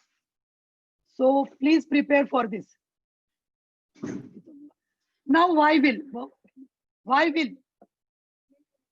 Distribution of assets as per testator's own wish and not as per law of succession. अभी हमें विल क्यों करनी है? मैं तब से आपको यही बता रही हूँ कि आपको विल क्यों करनी है। विल इसलिए करनी है, आप नहीं चाहते हो कि वो हिंदू सक्सेशन एक्ट के हिसाब से आपके हस्बैंड की प्रॉपर्टी डिस्ट्रीब्यूट हुए, तो आपको विल करनी है। टू अवॉइड लिटिगेशन, घर में झगड़ा ना हो, फाइटिंग ना हो, तो आपको विल करनी चाहिए। अगर आपके माइनर बच्चे हैं, to appoint guardian for his minor children to manage the affair of his estate after his death. हमारे माइनर बच्चे हैं और हमको कुछ होता है तो हमें एक गार्जियन अपॉइंट करना जरूरी है, भले ना वो आपका रिलेटिव हो, फ्रेंड हो, any adult person can be guardian, you can appoint for your minor children. अगर आपने आपके माइनर चिल्ड्रेन के लिए गार्डियन अपॉइंट नहीं किया, तो वो जब तक 18 इयर्स के नहीं रहेगी वो प्रॉपर्टी सीज हो जाएगी। तो ये अगर हमारे बच्चे माइनर है तो हमने ये विल करना बहुत जरूरी है। Avoid legal challenges and to avoid misuse और waste of his property after his death. तो प्रॉपर्टी के बाद, मृत्यु के बाद प्रॉपर्टी वेस्ट ना होवे, झगड़ा ना होवे, कहीं इजीली जिसको देना है उसको मिल जाए, तो आपको विल करना जरूरी है। Importance of will. Composing a will helps to ensure that you control how your estate distributed and help in bypassing intervention of court with regard to deciding legal succession. आपने विल कर दिया तो will को follow ही करना है, तो बाद में लिटिगेशन नहीं होगा, आपके फैमिली में सब मिलके वो फॉलो करेंगे। इसके लिए आपको किसी को ज्यादा देना है, किसी को कम देना है, किसी को नहीं देना है, बच्चे ध्यान नहीं देते, मुझे बेटी को देना है, ये सब अगर आपके दिल में है तो आपको विल करना है। नहीं विल किया तो सबको इक्वल डिस्ट्रीब्यूशन होता है। No state in minor for a will and can be made for even single asset such as bank account, single immovable property, FD, demat account और even life insurance policy along with others investment. तो अगर आपकी कोई भी property छोटी नहीं है, आपके पास एक FD है, एक डीमैट अकाउंट है, आपके पास LIC है, एक छोटी प्रॉपर्टी है, तो आप उस प्रॉपर्टी का मेंशन करके आप विल बना सकते हो। A will helps in steering clear of any disputes over wealth distribution in family and prolonged legal proceeding. आपके लीगल प्रोसीडिंग ना होवे, family to family, generation to generation court कचहरी के चक्कर नहीं काटने हैं, तो विल करिए आप। Through a will you retain the power of directing the dealing of your property post your death. आप अगर आपके प्रॉपर्टी का हिस्सा किसको मिले ये आपको राइट है, वो राइट आप यूज नहीं करते हो अगर आप विल नहीं करते हो। आप जिसको नहीं चाहोगे ना उसको भी आपकी प्रॉपर्टी मिलेगी अगर आपने विल नहीं की तो। इसलिए विल करना जरूर। विल के बहाने हम रिश्तेदार को नहीं, थर्ड पर्सन को भी आपकी पूरी प्रॉपर्टी दे सकते हैं। So will is important for that. अभी who can make the will? Will कौन कर सकता है? Any adult of sound and disposing mind can make a will testament for the assets own by. आपके पास छोटे से छोटी मिलकत है, स्टेट है, और आप एडल्ट हो, आपका माइंड साउंड है, साउंड माइंड होना बहुत जरूरी है, तो आप विल कर सकते हो। Characteristics of will. विल में छोटी छोटी बातें हैं जो मैं बताती हूँ। The will has to be in writing, मतलब रिटर्न होनी चाहिए या टाइप्ड होनी चाहिए। There is no fix format of making a will. Will का कोई फॉर्मेट नहीं है कि बस आपको ऐसी ही विल बनाना है। ये तो हमारी इच्छा है कि हमको किसको क्या देना है।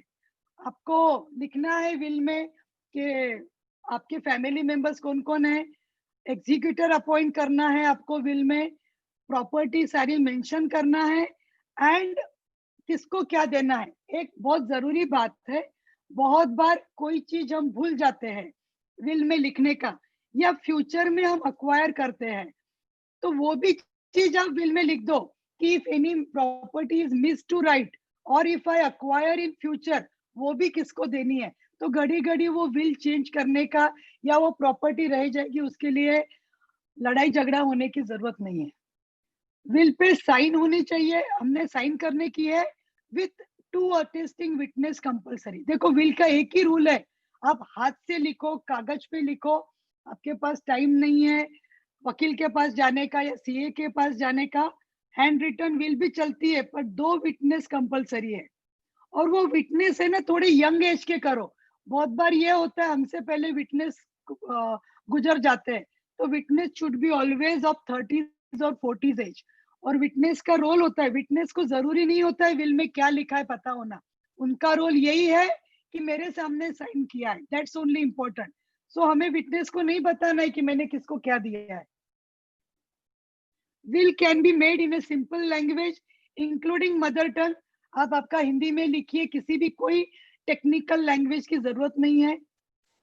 जॉइंट विल भी बनाते, दो mostly husband wife joint will बनाते हैं, बट ये विल फोर्स में तभी आएगी जब दोनों गुजर जाएंगे। तो आई एडवाइस कि आप जॉइंट विल मत करिए, उसकी जगह पे मिरर विल करिए कि हस्बैंड के बाद वाइफ को, फिर बच्चों को, वाइफ के बाद हस्बैंड को, फिर बच्चों को, तो ये जायज होगा। Don't go for joint will, because joint will में दोनों गुजर जाने के बाद ही वो प्रॉपर्टी थर्ड पर्सन को जाएगी, तो आप जो रह जाएंगे, surviving spouse can not use then the property. Medical certificate is required for certifying mental soundness of testator. आपके विल के साथ एक डॉक्टर का, आपके फिजिशियन का सर्टिफिकेट लगाइए कि मैंने इनको टेस्ट किया और इनका mental is sound to execute will. ये जरूरी है ताकि कभी विल चैलेंज होगी तो कोई ना बोले कि नहीं इनका तो दिमागी बराबर नहीं था, कुछ भी लिख दिया, गलत है। सो ये मेडिकल सर्टिफिकेट होना चाहिए। It is not necessary for the attesting witness to know the content of will, just has to see the testator office's signature at the foot of testamentary paper। ये मैंने बता दिया, आपको विटनेस को बताना नहीं है आपने विल में किसको क्या दिया है। Inheritance and distribution of property. Property can be bequeathed to the executor of the will. आप है ना जनरली विल में एग्जीक्यूटर है ना आपके बेनिफिशियरी को ही बनाइए, हम है ना थर्ड पर्सन को बनाते हैं कि हमारा इनसे रिश्ता अच्छा है, ये हमारे बुजुर्ग है, पर वो फिर कोर्ट में वगैरह या टाइम नहीं दे पाते तो डिले होता है प्रोसीजर में। सो बेटर आप जिसको प्रॉपर्टी देते हो, जो उसको बेनिफिशियरी बोले जाता है, बेनिफिशियरी को ही आप एग्जीक्यूटर बनाइए। ए minor lunatic or idiot can be a beneficiary under the will, but a guardian must be appointed to look after the estate until they are capable of dealing themselves।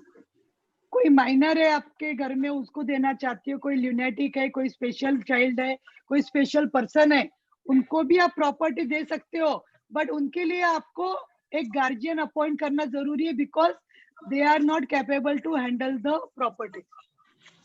No property can be bequeathed to attesting witness. तो अपने family member को या जिसको property मिल रही, आप उसको witness कभी भी मत रखिए. विटनेस हमेशा एडवाइजेबल फैमिली फ्रेंड्स को रखिए. One can make a conditional bequeath, मतलब इसके बाद इसने इसका ध्यान देने का, मेरी वाइफ का ध्यान दिया तो ही मिलेगा, नहीं दिया तो नहीं मिलेगा. ये सब चीजें हम विल में लिख सकते हैं. रेसिड्यूअली हेयर, कोई ऐसी प्रॉपर्टी है जो डिस्ट्रीब्यूशन के बाद रह गई है तो उसको रेसिड्यूअली हेयर बोलते हैं. तो उसके लिए भी आपको प्रोविजन करना है कि मेरी सारी प्रॉपर्टी बांटने के बाद अगर कोई प्रॉपर्टी रह गई है तो वो इसको देना है. Lapse of legacy, in case of death of heir, अगर आपने जिसको दिया है प्रॉपर्टी, जिसके नाम पे किया वही पहले गुजर गया तो क्या होगा? तो हमने हमारे विल में लिखना चाहिए कि मैं मेरे बेटे को देता हूं, अगर मेरे बेटे को कुछ हुआ तो फिर उसके वाइफ को या मेरे पोतों को मिलेगा, ग्रैंड चिल्ड्रन को मिलेगा. तो ये सब लिख लोगे तो घड़ी घड़ी आपको विल नहीं बदलनी है. सो प्री डिसीज का क्लॉज आपको जरूर लिखना है कि इसको कुछ हो गया तो इसको कुछ हो गया तो इसको. We should write at least for 2 to 3 generation, तो आपकी विल में घड़ी घड़ी चेंज करने की जरूरत ना पड़े. If the residuary bequeath is bequeathed to more than one person and any one of them dies before testator, then said person's bequeath shall be distributed as per law of intestate succession. हमने लिख दिया कि मेरे बाद मेरे wife को या मेरे बेटे को, और आपसे ही पहले भगवान ना करे बेटे को कुछ हुआ और आपने नहीं लिखा, तो वो उसको फिर लॉ ऑफ सक्सेशन के हिसाब से वो प्रॉपर्टी डिस्ट्रीब्यूट होगी, ना कि आपके विल के हिसाब से.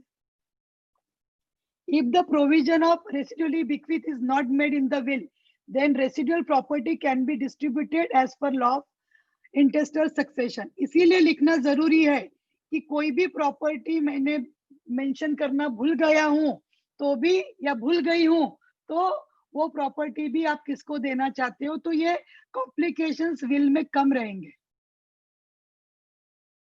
Signature of will, testator must sign a will in such a way कि his intention is clear. उन्होंने विटनेस के सामने साइन करना है. अगर कोई करेक्शन किया है, मतलब कट करके लिखा है, तो हर करेक्शन के बाजू में सिग्नेचर होना जरूरी है. 2 or more attesting witness must sign in presence of testator. Witness ने जिन्होंने विल किया उसके सामने साइन करना कंपलसरी है. Any correction, alteration in the will must be authenticated by testator. बाजू में साइन करके करेक्शन को आप कबूल करिए कि मैंने करेक्शन किया. कोडिसिल, व्हाट इज कोडिसिल? आपने विल बना लिया और आपने विल में लिखा कि ये चीज इसको देना है, पर हमारे साथ टाइम के साथ हमारे रिलेशन चेंज होते हैं. जो 5 साल पहले पैरा था शायद आज पैरा नहीं है. आज हमारा किसी और से दोस्ती, किसी और से हमारा दिल लगा है, हम किसी और को दे रहे हैं, तो पूरी की पूरी विल बदलने के जगह पे हम उसका एक पैरा चेंज कर सकते हैं. उसको बोलते हैं कोडिसिल कि ये पैरा मुझे चेंज करना है. तो वो, and codicil is always part and parcel of the will. Codicil also should be signed as per will in front of 2 witnesses. Methods of cancelling will. आपने विल कर लिया, फिर अब आपका दिल बोलता है नहीं ये तो गलत हुआ, मुझे कैंसिल करनी है विल. तो विल को कैसे कैंसिल कर सकते हैं? सिंपल है, आप डीड ऑफ रिवोकेशन कर दो, कि कैंसिलेशन कर दो कि मैं ये विल की थी, ये विल को मैं कैंसिल कर रहा हूं. या आप नई विल बनाओ, वो नई विल में आप लिखो कि पहले की विल और पहले की कोडिसिल को मैं कैंसिल करता हूं. या सिंपली ओरिजिनल विल को आप फाड़ दो तो भी वो कैंसलेशन ट्रीट होगा. Common mistakes, what common mistakes we do while making the will? Always have a professional to draft your will to avoid any minute mistake. छोटी सी छोटी गलती ना हो. अगर आपके पास टाइम है तो आप प्रोफेशनल की हेल्प लीजिए. डेथ बेड पे होए, कोई सडन बीमार है तो हाथ से ही लिखनी पड़ेगी. Not being specific and detail, बहुत बार हम लोग जनरल लिखते हैं और स्पेसिफिक नहीं होते, तो इसमें लूपहोल लग होते हैं, फिर वो विल को एक्सप्लॉइट हो सकता है, उसको कंटेस्ट होगा, चैलेंज होगा। गिफ्टिंग, ये मोस्टली सब लोगों के दिमाग में है, मैं बाद में क्यों, मेरे सामने ही मैं सब कुछ देके जाऊं। Gifting assets during one's life time, I will से this is the biggest mistake. आपको नहीं पता आप कितना जीने वाले हो, फ्यूचर में आपको क्या मेडिकल जरूरत पड़ेगी, आपको कितना पैसा लगेगा। तो आप ये मत सोचिए कि मैं मेरा सब अभी कुछ दे देती हूँ, बस अब तो मैं, मुझे राम नाम जपना है, अभी तो परमात्मा के पास जाना है तो मैं दे दूं। तो ये आप गलती करोगे। आप आपके हाँ, अगर आपके पास 10 प्रॉपर्टी है तो आप 8 दे दो, पर 2 खुद के लिए रखो। For your last breath you should have some property with you. तो many people believe best way to avoid family dispute inheritance is to gift away many assets as possible during their lifetime. So if you have enough, तो थोड़ा बहुत आप gift कर सकते हो, but don't gift your 100% property. Not updating the will. Don't think your job is over once you have made the will. If there is any alteration in the status either of assets or here, you should draft another will to incorporate changes. But ये आपने अगर लिख दिया assets के बारे में कि इसके बदले में लूंगा, वो भी किसको देना है, और time to time you keep on updating your will. Not appointing right executor, ये बहुत important है. One of the most common mistake amongst those making will is that testator either appoints a person who is of the same age or someone who doesn't have interest. आप जिसको भी testator बनाना executor बनाना चाहते हो, उसका दिल होना चाहिए आपकी विल में एग्जीक्यूटर रहने का, क्योंकि बाद में उसको लीगल फॉर्मेलिटीज कंप्लाई करनी पड़ती है। हम किसी का नाम लिख देते हैं और वो आते ही नहीं है, साइन करने नहीं आते, फॉलोअप के लिए नहीं आते, प्रॉपर्टी ट्रांसफर में हेल्प नहीं करते, तो मतलब बिना वजह का टाइम निकल जाता है, लीगल फॉर्मेलिटी बढ़ती है। तो आप जनरली भी एडवाइस आप एग्जीक्यूटर बेनिफिशियरी को ही बनाइए, जिसको प्रॉपर्टी देना चाहते हो उसी को आप एग्जीक्यूटर बनाइए विल में। Passing on assets to minor children. This is not an error on the fact of it. The error is not appointing a legal guardian of the same during the drafting will. आपने आपके minor बच्चे या grand children के नाम पे property दी, पर अगर उसका लीगल गार्डियन अपॉइंट नहीं किया तो ये आपकी बहुत बड़ी गलती है। जब तक वो बच्चा या बच्ची 18 साल का नहीं होगा, प्रॉपर्टी अटक के सीज होके रह जाएगी। So to appoint legal guardian for minor is most important in the will. Not planning for disability or terminal illness. अगर आप बोल सकते हो विल में कि भी हो सकता है किसी को पैरालिसिस हो जाए, बाद में वो बोल नहीं पाएगा, मुझे ये हुआ, मुझे ये बीमारी हुई तो मुझे ये करना है, या मेरी ट्रीटमेंट यहाँ होनी चाहिए, ये सब भी आप, हालांकि विल अप्लाई होती है वंस गुजर जाने के बाद, पर एटलीस्ट आपको फैमिली मेंबर को आपकी विश पता चलेगी। अभी पर्सन डिमाइस होता है, कोई पर्सन गुजर जाता है विदाउट विल, एग्जीक्यूटर अपॉइंट नहीं किया है, तो उसको LOL लेटर ऑफ एडमिनिस्ट्रेशन के लिए हाई कोर्ट में जाना पड़ेगा, सक्सेशन सर्टिफिकेट के लिए जाना पड़ेगा। अगर उसने विल की है, एग्जीक्यूटर अपॉइंट किया है, तो उसको प्रोबेट विल का एक प्रोबेट ऑब्टेन करना रहता है, एक फॉर्मेलिटी होती है पर्सन के गुजर जाने के बाद, तो वो प्रोबेट के लिए उसको अप्लाई करना पड़ेगा कॉम्पिटेंट ऑथोरिटीज में, मतलब कौन सा कॉम्पिटेंट कोर्ट है। मैं ये मेरा हमेशा से कहना है, am I too young to make a will? मैं कहूंगी कि अभी तो यहाँ 40 लिखा है, बट आपके पास एक भी प्रॉपर्टी है, सिंगल प्रॉपर्टी है, तो आप उसका आपका विल बनाइए। Mishaps can happen at any as.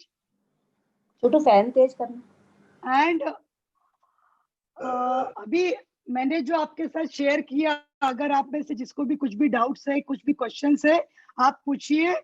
I will think कि अगर इसमें से आपने कुछ भी अमल किया, आपकी स्टेट प्लानिंग की, आपके हस्बैंड की, अगर आप अर्निंग हो, आप प्रोफेशनल हो, तो आपकी विल बनाइए आपके लव्ड वन के फेवर में, आपके बच्चों के या स्पाउस के फेवर में। So any question answer, over to you Sonali और Tripti ji for any question answer session.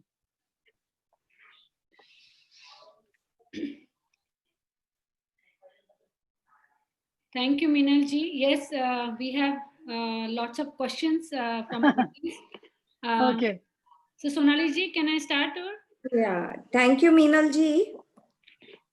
Thank you, Meenal ji, for making us understand the legal aspects in such a simple language, which is so important for us in our day-to-day life. I'm sure Yes. we all ladies are now fully equipped to understand things in the legal perspective. Now I ask Trupti ji to moderate the question answer session. So over to you, Trupti ji. Thank you, Sonali ji. So Meenal ji, we have a first question. Will registration, is it compulsory? नहीं, देखिए, will hand written होवे 2 witness के साथ और notary करो या register करो, all are same, registration करना कोई कंपलसरी नहीं है। आई थिंक बेनिफिट क्या होता है, अगर आपने रजिस्टर्ड विल किया और आपको ओरिजिनल विल नहीं मिलती है तो रजिस्ट्रार के पास से आपको उसकी स्कैन सर्टिफाइड कॉपी मिलेगी। So only that is the benefit. बाकी legally all wills are valid, whether registered, whether notarize और just hand written, but witnesses होना कंपलसरी है। अच्छा, नेक्स्ट क्वेश्चन है, is there any stamp duty we need to pay to create a will? No, will पे कोई भी stamp duty नहीं लगती है। रजिस्ट्रेशन का नॉर्मल 100 रुपीज का फी होता है। So no expense to create a will, only professional का कोई फी रहेगा, that's it. Okay, for drafting. जैसे आपने मेंशन किया कि 2 विटनेसेस जरूरी है, अगर उसमें से एक आधा विटनेस जाता है, गुजर जाता है, तो what can happen in that case? हाँ, नहीं, आपको प्रूव करना है कि अगर आप उसके फैमिली को एक्सेस करके डेथ सर्टिफिकेट देते हो तो well and good. If you can not prove तो फिर वो कोर्ट से समन्स जाएगा, पब्लिक नोटिस होगा वगैरह। पर जनरली आपने अगर बोल दिया कि वो गुजर गया, डेथ सर्टिफिकेट दे दिया है, then it's okay, other witness also can help you and is enough sufficient.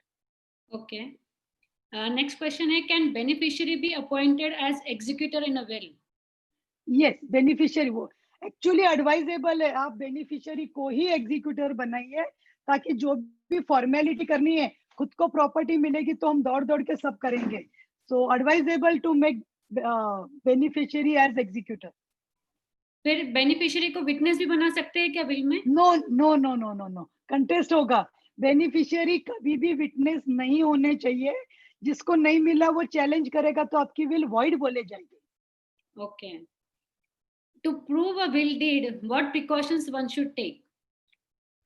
नहीं, विल वैलिड है, ये प्रिकॉशन लेने के लिए तो क्लीन राइटिंग में लिखो या प्रोफेशनल से कराओ। अगर हम कोई चीज कट करते हो तो बाजू में साइन करिए, डॉक्टर का सर्टिफिकेट लगाइए कि भाई जो विल बना रहा उसका मेंटली साउंड। 2 विटनेसेस का भी पूरा नाम, address, mobile number, email ID, हर चीज लिखिए। विटनेस की भी केवाईसी लगा दो विल के साथ, उनका आधार कार्ड या व्हाटएवर, फोटो वगैरह। तो एंड 2 विटनेस के सामने साइन की हुई will with medical certificate is valid, whether it is just signed on plain paper और नोटरी। अभी मैं खुद नोटरी हूँ, तो हमारे पास भी एक हम रजिस्टर मेंटेन करते हैं, एक रजिस्ट्रेशन का नंबर देते हैं। नोटराइज विल और registered will all are valid. Okay, whether conditional gifts are better than the will? What do you say? एक यस 2018 में एक सुप्रीम कोर्ट का जजमेंट आया है कि आप कंडीशनल गिफ्ट दे सकते हो। मतलब जब तक मैं जिंदा हूं मैं रह सकता हूं, ऐसा करके बोलते विल के झमेले में कौन गिरेगा। तो people started giving conditional gifts. But conditional gifts में अगर जिसको आपने गिफ्ट दिया उसने ओबे नहीं किया तो वो गिफ्ट डीड आपको कैंसिल करने के लिए आपके 2, 4, 6 महीने खराब हो जाते हैं। आपको फॉर्मेलिटी फॉलो करना है। आई तो will always advise go for will. जब तक आप हो, आपकी प्रॉपर्टी आपके प्रॉपर्टी की आप राजा बन के रहिए, किंग बन के रहिए, क्वीन बन के रहिए। पहले से आपके हाथ मत काट दीजिए सब बांट के। और जो विल बना रहा है उसे वीडियो बना के रखना कहीं सेफ जगह, इज इट एडवाइजेबल? हाँ, नहीं, एक अच्छा एविडेंस है। आजकल तो देखो सबके पास स्मार्टफोन है, तो जिसने अपनी विल बनाई है वो जब विल पे साइन करता है, विटनेस साइन करते हैं, तब भी आप वीडियो लीजिए और उनको खुद को ही बोलिए खुद का विल पूरा पढ़े, वो वीडियो में रिकॉर्ड करिए। तो अगर विल चैलेंज होती है तो ये एक बहुत बड़ा एविडेंस है कि विल इज वैलिड।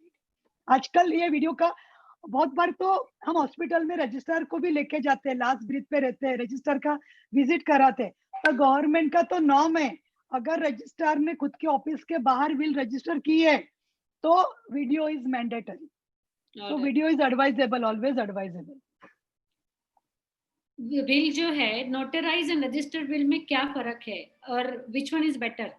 हाँ नहीं, देखिए नोटराइज विल ऐसा रहता है कि आपको, आपने छुट्टी का दिन है, रात को 9 बजे आए हैं, आपको टाइम नहीं है रजिस्ट्रार के पास जाने का, तो हमारे पास नोटरी के पास है, notary also keep a registered, notary अपना स्टैंप लगाता है, नोटरी भी विटनेस गवाही देगा कि ये विल मेरे सामने मेरे ऑफिस में हुई है, इसका ये नंबर है।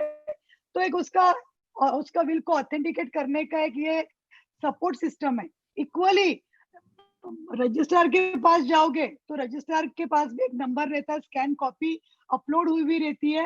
एंड अगर बेनिफिशियरी अप्लाई करता है, ओरिजिनल विल खो गई है या कहाँ रखी है मिलती नहीं है, तो रजिस्ट्रार को एप्लीकेशन करेंगे तो एक रजिस्ट्रार से सर्टिफाइड कॉपी भी मिलती है विल की। दोनों सेम है, अगर जल्दी है तो हैंड रिटन, थोड़ा टाइम है तो नोटरी के पास जाओ, और अच्छे से प्लान करते हो तो रजिस्टर्ड करो। All three are equally valid. ऐसा कुछ नहीं कि रजिस्टर्ड इज करना चाहिए ना हैंड रिटन या नोटरी नहीं चलता, ऐसा नहीं, all are valid. Okay, next question है how can we cancel the will and under what circumstances we should do it? हाँ, कैंसिल का मैंने बताया, कैंसिलेशन आप एक सिंपल डीड ऑफ कैंसिलेशन बनाइए कि I want to revoke this, एक डॉक्यूमेंट करिए वो। अदरवाइज आप एक दूसरी विल बनाइए, उसमें लिखो कि मैंने इस दिन पे ये विल बनाई थी, वो विल मैं अभी कैंसिल कर रहा हूँ, या सिंपल ओरिजिनल विल को फाड़ दो। बट रजिस्टर विल को फाड़ोगे तब भी स्कैन कॉपी मिलती है, तो बेटर रिवोकेशन करो या दूसरी विल बनाओ। इफ वी ऐड और रिमूव आवर एसेट्स, तो कितनी बार हम विल को ऑल्टर कर सकते हैं? How many times can we alter the will? Any time, आपका जब दिल चले, जब आपको चेंज करनी है, एनी नंबर ऑफ टाइम्स। इसीलिए तो है ना, बहुओं को बोल के रखो आपको दूंगी तो बहुएं सेवा अच्छी करेगी। जितना करना है आप करिए। जब आपका दिल हो कि 6 महीने में हमें ये अच्छा लगता है, 1 साल के बाद ये अच्छा लगता है, 5 साल के बाद बच्चा ग्रैंड चाइल्ड होता है तो ग्रैंड चाइल्ड के देने का दिल होता है ना। कोई रूल नहीं है नंबर ऑफ टाइम्स, आप में कितनी क्षमता है, कितनी ताकत है, करिए आप। Next is how are nominee rights different than power of attorney holder?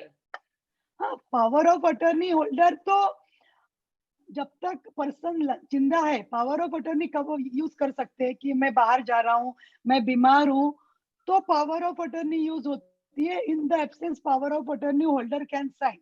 But nominee का रोल आता है जब पर्सन गुजर जाता है। पावर ऑफ अटर्नी, अगर जिसने पावर ऑफ अटर्नी दी वो गुजर गया तो पावर ऑफ अटर्नी आपकी ऑटोमेटिक कैंसिल होती है। ओके, ये क्वेश्चन अभी एसेट पे है। अगर father is passed out and brother has sold the property, till when she can claim her rights on the same? हाँ, बहुत बार आजकल ये होता है कि आपके फादर की प्रॉपर्टी है और आपके भाई ने आपको बताए बिना, आपका रिलिंक्विश, आपकी कंसेंट लिए बिना ये प्रॉपर्टी बेच दी। तो आपको जब पता, generally law of limitation is of पहले 3 साल, बाद में 13 ईयर्स। पर आप अगर प्रूव करते हो कि मुझे मालूम ही नहीं था, मुझे 25 साल के बाद मालूम पड़ा, तो भी आप उसको चैलेंज कर सकते हो। पर तब तक क्या होता है कि आपका सेल कंप्लीट हो जाता है, पैसा हजम हो जाता है, भाई बोलेगा अब मेरे पास कुछ नहीं है। तो मतलब लाइफ भी कैसी है, नजर हटी दुर्घटना घटी। You should be always vigilant. आपको हर चीज पे आपका ध्यान होना चाहिए। जितना लेट करोगे नुकसान आपका है। I think this Vinay ji chat box में क्वेश्चन है, in the will if we have given a property to one child and that receiver needs a signature from other child. Again, repeat it. If we've given a property to one child, then does a receiver need a signature to take from the other child also? No. Generally अगर उन्होंने consent दे दिया तो easy होता है। Consent नहीं दिया तो भी वो जिसके नाम पे लिखा उसी को मिलेगा। थोड़ी फॉर्मेलिटीज बढ़ जाएगी। पब्लिक नोटिस, उनका कंसेंट चाहिए, जरूरी नहीं है। Another question is, if married female dies, her property goes to whom? Husband and children.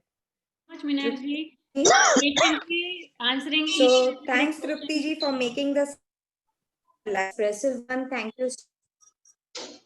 Can you share Meenalji's number with Of us? JLW staff, I thank the speaker, Advocate Meenalji Khona, for effectively conveying the reasons to maintain legal sanctity in all facts of life.